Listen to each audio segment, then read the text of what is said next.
নমস্কার বন্ধুরা, শুভ সকাল। তোমরা সবাই কেমন আছো? তো আজকে আমি নতুন আবার ভিডিও নিয়ে তোমাদের সঙ্গে শেয়ার করব বলে চলে এসেছি। তো আজকে প্রচুর বৃষ্টি হচ্ছে আমাদের এখানে, মনে হচ্ছে খুব বড় বন্যা হয়ে যাবে আবার।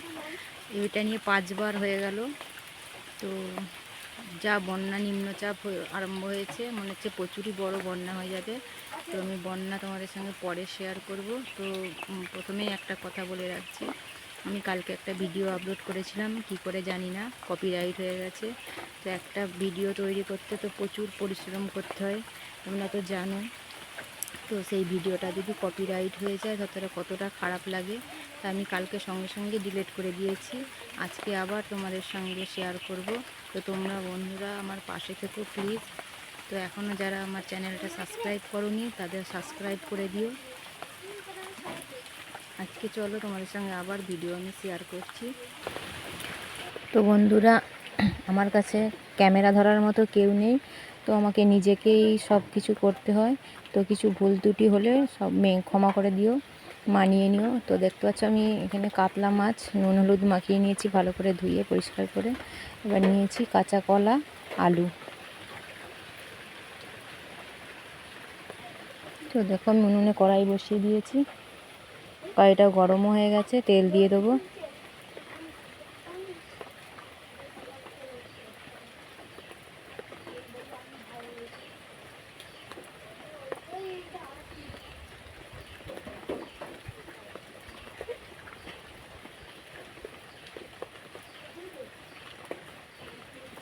তো তেলটা গরম হয়ে গেছে, মাছগুলো আমি ভেজে নেব।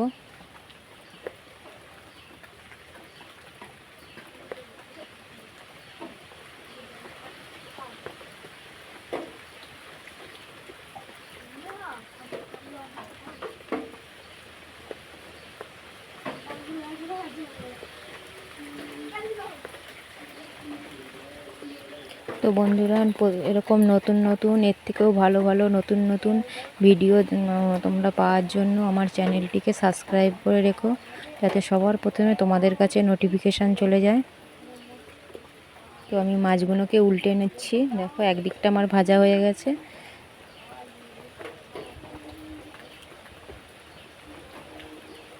মাছগুলো ভাজা হয়ে গেছে, তুলে নেব।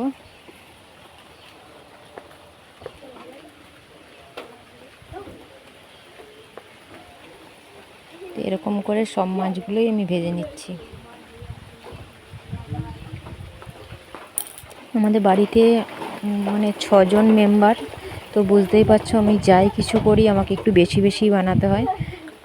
তোমরা হয়তো ভাবছো এত তরকারি এত অনেক অনেক কী কেন করছে, সবাই তো অল্প অল্প করে। তো আমাদের বাড়িতে 6টা মেম্বার, তাই জন্য সব কিছু আমাকে একটু বেশি বেশি করতে হয়। তো দেখো আমি কলা আলুগুলো দিয়ে দিয়েছি ওই তেলেই, দিয়ে এবার নুন দিয়ে একটু ভেজে নেব।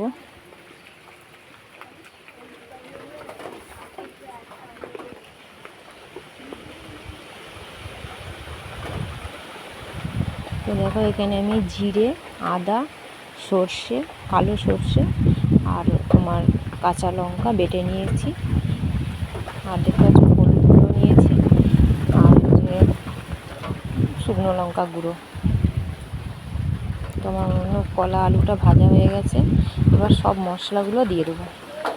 আমি এই রান্নাটাতে কোনো রকম পেঁয়াজ রসুন ব্যবহার করব না, কিন্তু সব রান্না দেখো সবসময় পেঁয়াজ রসুন দিলেই যে ভালো লাগে তা নয়। তুমি নর্মাল একটা রান্না করবে মশলা কম দিয়ে, সেই রান্নাটাও দেখবে অমৃত স্বাদে লাগে খেতে।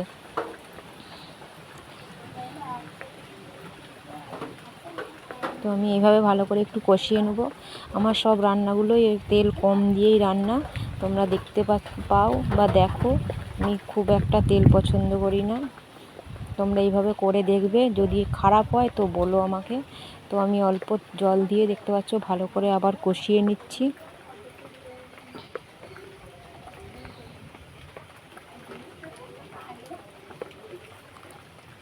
তো আমার কষানো হয়ে গেছে, এবার পরিমাণ মতো জল দিয়ে দেবো। এবার সেদ্ধ হওয়ার জন্য বেশি করে একটু জল দিয়ে দেবো। এবার দিয়ে দিচ্ছি স্বাদ মতো নুন, যতটা লাগবে তোমরা পরিমাণ মতো নুন দিয়ে চাপা দিয়ে দিও। এবার সিদ্ধ হওয়া পর্যন্ত অপেক্ষা করতে হবে। তো আমার দেখো সিদ্ধ মনে হচ্ছে হয়ে গেছে, ঢাকনাটা খুলে নিচ্ছি।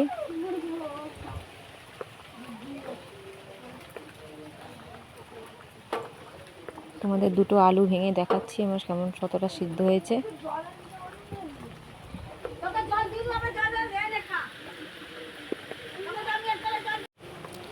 তো দেখো, দেখতে পাচ্ছ আমি আলুগুলো ভেঙে ভেঙে তোমাদের দেখাচ্ছি। এবার আমি নাবিয়ে নেব, ঝোলটা আমি নাবিয়ে কড়াটা ভালো করে পরিষ্কার করে তোমাদের দেখাচ্ছি।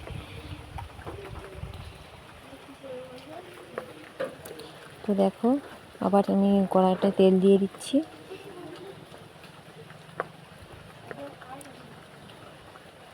এবার দিয়ে দেবো দুটো তেজপাতা,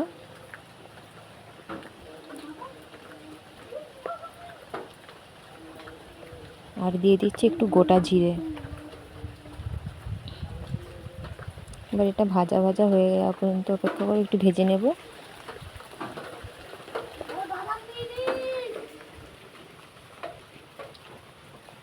দিয়ে এবার ঝোলটা তরকারিটা ঢেলে দেব।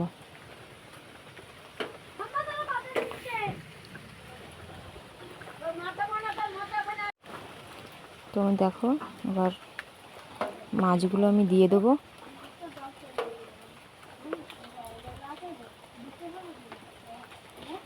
যতগুলো লাগবে আমি ততগুলোই মাছ দিয়েছি, সব দিইনি।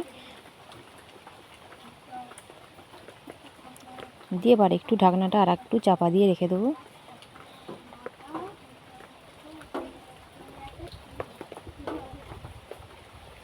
একটুখানি মিনিট 5 রাখার পর ঢাকনাটা খুলে নিচ্ছি।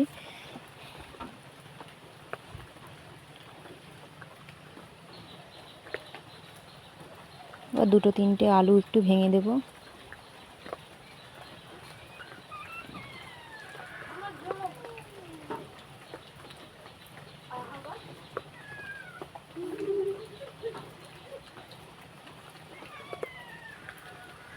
তোমার হয়ে গেছে, আমি রান্নাটা এবার নামিয়ে নিচ্ছি। দেখো কত সুন্দর লাগছে দেখতে।